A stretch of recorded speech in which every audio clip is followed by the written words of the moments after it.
ಆಶಾ, ಕುಮಾರ್ಗೋಸ್ಕರ ಇನ್ನೂ ಎಷ್ಟೊತ್ತು ಅಂತ ವೇಟ್ ಮಾಡ್ತೀಯಮ್ಮ. ಎಲ್ರೂ ಕಾಯ್ತಾ ಇದ್ದಾರೆ. ಇನ್ನೇನ್ ಬಂದ್ಬಿಡ್ತಾರೆ daddy, please. Asha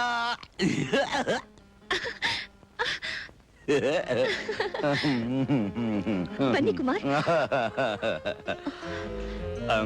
I am sorry Asha, ಬರೋ ಸ್ವಲ್ಪ ಲೇಟ್ ಆಗೋಯ್ತು. Anyway, happy returns of the day. I am sorry. Asha, cut ಮಾಡ್ಲಿಲ್ವಾ? Cake. Kumar, what is this? ಕುಡ್ಕೊಂಡ್ ಬಂದಿದ್ದೀರಾ? ಸ್ವಲ್ಪ ಸ್ವಲ್ಪ ಕುಡ್ದಿದ್ದೀನಿ. ಯಾಕೆಂದ್ರೆ ಇವತ್ತು ನಿನ್ ಬರ್ತ್ಡೇ ಅಲ್ವಾ, ಫಾರ್ ದಿ ಪ್ಲೆಷರ್ ಶೇಕ್. ನಿನ್ಗೂ ಸ್ವಲ್ಪ ಪ್ರೆಷರ್ ಬೇಕಾದ್ರೆ ಒಂಚೂರು ಗುಂಡ್ ಹಾಕು, ಮೈಯೆಲ್ಲ ಜುಮ್ ಅಂತ ಇರುತ್ತೆ. Come on come on Asha, Asha darling. ಏ ಆಶಾ, ಏ come on come on. Kumar, behave yourself.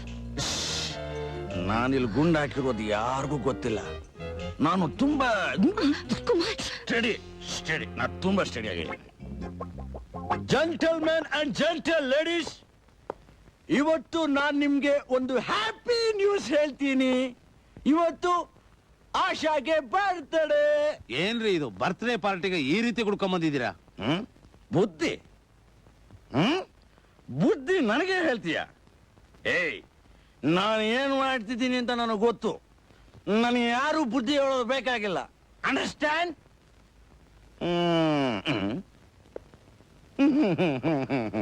ಏನ್ರಪ್ಪ, ಯಾಕೆ ಎಲ್ರು ಸುಮ್ಮನೆ ನಿಂತಿದ್ದೀರಾ? ಏನಾದ್ರೂ ಬಾರಿಸಿ.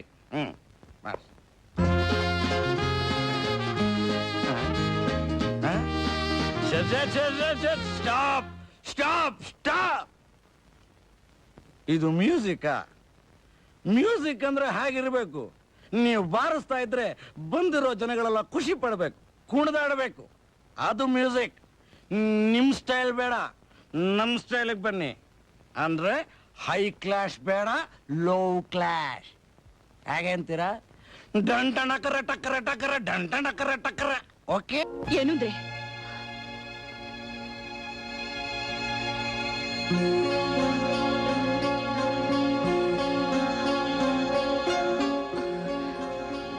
ಏನಂದ್ರೆ ನಿಮ್ಮನ್ನೇ. ಯಾರು ನೀನು? ನಾನು ಯಾರು ಅಂತ ನಿಮಗ್ ಗೊತ್ತಿಲ್ವಾ? ನಾನು ರೀ ನಿಮ್ ಶಾಂತ. ಶಾಂತ? ಯಾವ ಶಾಂತ? ನನಗ್ ಶಾಂತನೂ ಗೊತ್ತಿಲ್ಲ, ಶಕುಂತಲಾನು ಗೊತ್ತಿಲ್ಲ. Get out. ಯಾರಮ್ಮ ನೀನು? ನಾನಿವ್ರ ಹೆಂಡತಿ. ಅಮ್ಮ, ನೀವೇ ಹೇಳಿ, ಒಂದು ಹೆಣ್ಣಿಗೆ ಗಂಡನ್ ಬಿಟ್ರೆ ಬೇರೆ ಯಾರ್ ಗತಿ? ಗಂಡನ? ಇವ್ರ? ಹೌದಮ್ಮ, ಇವರ ಅಂದಕ್ ಮರುಳಾಗಿ ನಾನಿವ್ರನ್ನ ಪ್ರೀತಿಸಿ ನನ್ನ ಮನೇನೂ ವಿರೋಧ ಮಾಡ್ಕೊಂಡು ಇವ್ರ ಕೈ ಹಿಡ್ದೆ, ಇವರ ಜೊತೆ ಸಂಸಾರನೂ ನಡೆಸ್ದೆ. ಸುಳ್ಳು ಆಶಾ, ಇವಳು ಮಾತನ್ನ ನಂಬೇಡ. ಇವಳು ಯಾರು ಅಂತಾನೆ ನನಗೆ ಗೊತ್ತಿಲ್ಲ. ಏನು? ನಾನ್ ಯಾರು ಅಂತಾನೆ ನಿಮಗ್ ಗೊತ್ತಿಲ್ವಾ? ಹೋಗ್ಲಿ ಬಿಡಿ. ನೋಡಿ, ಒಂದೇ ಒಂದ್ಸಲ ಈ ಮಗು ಮೇಲೆ ಸತ್ಯ ಮಾಡಿ ಹೇಳಿ, ಈ ಮಗು ನಂದಲ್ಲ ಅಂತ ಹೇಳ್ರಿ. ನೋಡು, ಸತ್ಯಗೀತೆ ಮಾಡು ಅಂತ ಹೇಳ್ಬೇಡ. ಈ ಮಗು ನಂದೇನೆ, ಹಾಗಂತ. ಹೌದು ಆಶಾ, ನಾನ್ ದಾವಣಗೆರೆಯಲ್ಲಿ ಇದ್ದಾಗ ಅಲ್ಲಿ ನಡೆದ ಕತೆ ಇದು. ಇವಳನ್ನ ಬಿಟ್ಟು ಬಹಳ ದಿವಸ ಆಗೋಯ್ತು. ಐ ಪ್ರಾಮಿಸ್ ನಾನು ಇಲ್ಲಿಗೆ ಬಂದ್ಮೇಲೆ ಇವಳನ್ನ ಮರ್ತೇ ಬಿಟ್ಟೆ. ಈಗ ನೀನೇ ನನಗೆಲ್ಲ.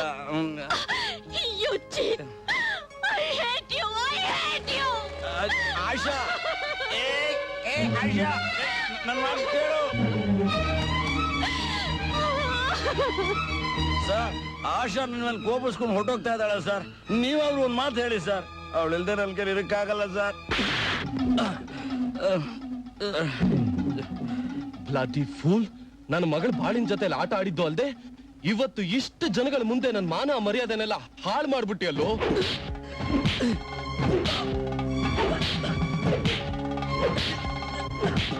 ಬೇಡಿ, ಅವ್ರನ್ನ ಹೊಡಿಬೇಡಿ.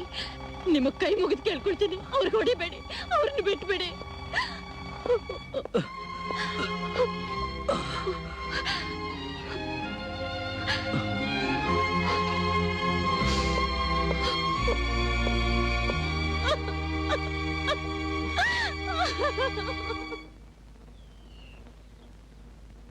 ಇಷ್ಟೊತ್ತು ನನ್ನ ಹೆಂಡತಿಯಾಗಿ ನಡೆಸಿದ್ದಕ್ಕೆ ನಿಮ್ಗೆ ತುಂಬಾ ಥ್ಯಾಂಕ್ಸ್.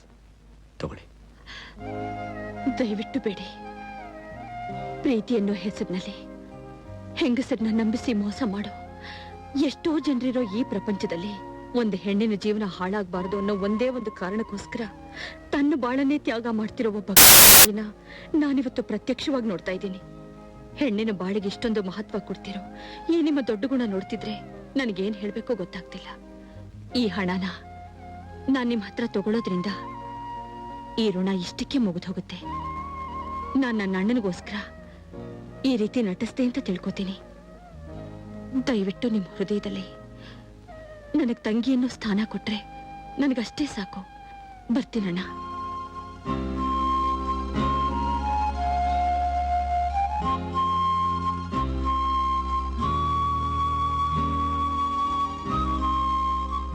ನಮಸ್ಕಾರ ಸರ್. ನೀನಾ? ನೀನ್ ಇಲ್ಲಿಗೆ ಯಾಕೆ ಬಂದೆ? ನಾನು ನಿಮ್ಮ ಹತ್ರ ಸ್ವಲ್ಪ ಮಾತಾಡಬೇಕಾಗಿತ್ತು ಸರ್. ನಿನ್ನ ಹತ್ರ ಮಾತಾಡಕ್ಕೆ ನನಗಿಷ್ಟ ಇಲ್ಲ. Get out. ನಿನ್ನೆ ನಿಮ್ಮನೆ ನಡೆದ ಘಟನೆಯಿಂದ ನಿಮ್ಮ ಮನಸ್ಸಿಗೆ ಎಷ್ಟು ನೋವಾಗಿದೆ ಅಂತ ನನಗೆ ಗೊತ್ತು. ಅದೆಲ್ಲ ಬರೀ ನಾಟಕ ಸರ್. ವಾಟ್? ನೆನ್ನೆ ನಡೆದದ್ ನಾಟಕನ ಅಥವಾ ನೀನೀಗ ನಡೆಸ್ತಾ ಇರೋದು ನಾಟಕನ? ಸರ್, ದಯವಿಟ್ಟು ನನ್ನ ಮಾತು ನಂಬಿ. ನನ್ನಿಂದ ಆಶಾ ಜೀವನ ಹಾಳಾಗಬಾರ್ದು ಅಂತ ನಾ ಹೀಗೆ ಮಾಡಿದೆ. ಏನ್ ಹೇಳ್ತಿದ್ಯಾ? ಸರ್, ನಾನೊಬ್ಬ ಬ್ರೈನ್ ಟ್ಯೂಮರ್ ಪೇಷಂಟ್. ಟ್ಯೂಮರ್? ನನಗೆ ಟ್ಯೂಮರ್ ಬಲವಾಗಿ ಬೆಳೆದಿರೋದ್ರಿಂದ ನಾನಿನ್ನು ಹೆಚ್ಚಿಗೆ ದಿವಸ ಬದುಕಲ್ಲ ಅಂತ ಡಾಕ್ಟರ್ ಹೇಳಿದ್ದಾರೆ. ನಗನಗ್ತಾ ಸಂತೋಷವಾಗಿರೋ ನನ್ನ ಆಶಾ ಜೀವನ ಬರಡಾಗಬಾರ್ದು ಅಂತ ಅವಳು ನನ್ನ ಮೇಲೆ ದ್ವೇಷ ಬರೋ ಹಾಗೆ ನಾನು ನಟಿಸಿದೆ. ನಿನ್ನೆ ಅಷ್ಟು ಜನಗಳ ಮುಂದೆ ನಾನು ನಿಮ್ಗೆ ಅವಮಾನ ಮಾಡಿದ್ದಕ್ಕೆ ನಿಮ್ಮ ಹತ್ರ ಕ್ಷಮೆ ಕೇಳೋಣ ಅಂತ ಬಂದಿದ್ದೀನಿ.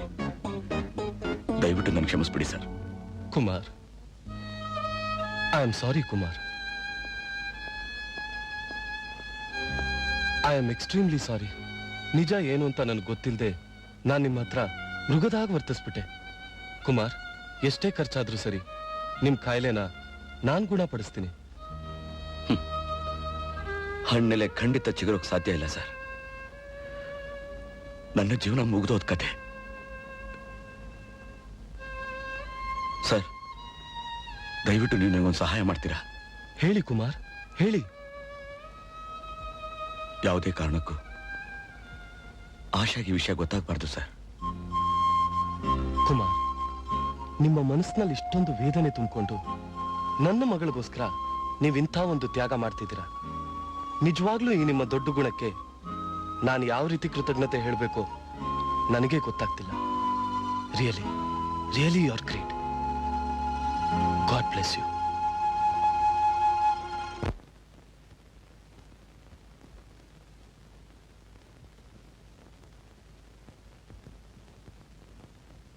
ಅಮ್ಮ, ಏನಪ್ಪ? ಇವತ್ತು ಯಾಕೋ ನಿನ್ ಕೈಯಿಂದ ಒಂದು ತುತ್ತು ತಿನ್ಬೇಕು ಅಂತ ಆಸೆ ಆಗ್ತಾ ಇದೆ. ತಿನ್ನಿಸ್ತೀಯಮ್ಮ? ಆಗ್ಲಿಪ್ಪ, ಅದಕ್ಕೇನಂತೆ. ತಗೋ ಕಂದ.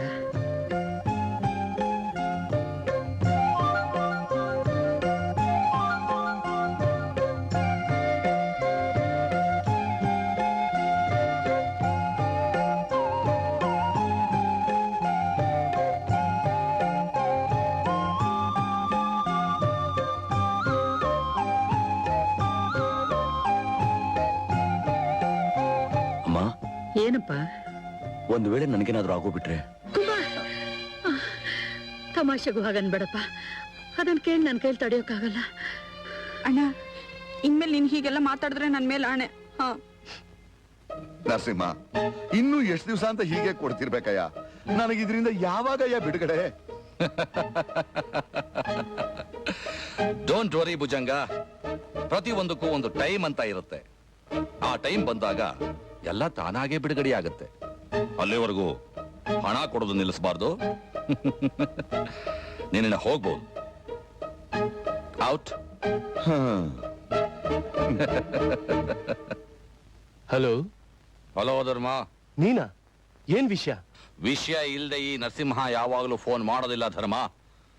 ನನಗೀಗ 25 ಲಕ್ಷ ರೂಪಾಯಿ ಬೇಕು. 25 ಲಕ್ಷನಾ? ಹೌದು. ಇಷ್ಟು ದಿವಸ ನೀನು ಕೊಡ್ತಿದ್ದ ಜುಜುಬಿ ಹಣ ಕೊಡ್ತಿದ್ದ ಹಾಗೆ ಖರ್ಚಾಗಿ ಹೋಗ್ತಿತ್ತು. ನಾನು ಲೈಫಲ್ಲಿ ಸೆಟ್ಲ್ ಆಗ್ಬೇಕಲ್ಲ, ಅದಕ್ಕೆ ಒಂದು ಹೊಸ ಬಿಸಿನೆಸ್ ಶುರು ಮಾಡೋಣ ಅಂತಿದ್ದೀನಿ. ಅದಕ್ಕೆ ಈಗ ನನಗೆ 25 ಲಕ್ಷ ಅರ್ಜೆಂಟ್ ಆಗಿ ಬೇಕೇ ಬೇಕು. ನರಸಿಂಹ, 25 ಲಕ್ಷ ರೂಪಾಯಿ ನನಗೆ ಎಲ್ಲಿಂದ ತರ್ಲಿ? ಧರ್ಮ, ನಾನು ಕೇಳಿದ ಹಣ ನೀನು ಕೊಡ್ಲಿಲ್ಲ. ನಿನ್ನ ವಿಷಯ, ನಿನ್ನ ಮಗಳ ವಿಷಯ ಎರಡನ್ನೂ ಬಹಿರಂಗ ಮಾಡಬೇಕಾಗತ್ತೆ. ಆಮೇಲೆ ಲಕ್ಷಾಧಿಪತಿ ಆಗಿರೋ ಧರ್ಮರಾಜ್ ಭಿಕ್ಷಾಧಿಪತಿ ಆಗಬೇಕಾಗತ್ತೆ. ಜೊತೆಗೆ ಕಂಬಿನೂ ಎಣಿಸ್ಬೇಕಾಗತ್ತೆ. ನರಸಿಂಹ, ನನ್ ಮಾತು ಕೇಳು. ಧರ್ಮ, ಹಣ ಬಂದು ನನ್ನ ಕೈ ಸೇರ್ಲಿಲ್ಲ, ಈ ನರಸಿಂಹ ಅವತಾರ ತಾಳಬೇಕಾಗತ್ತೆ. ಹುಷಾರ್.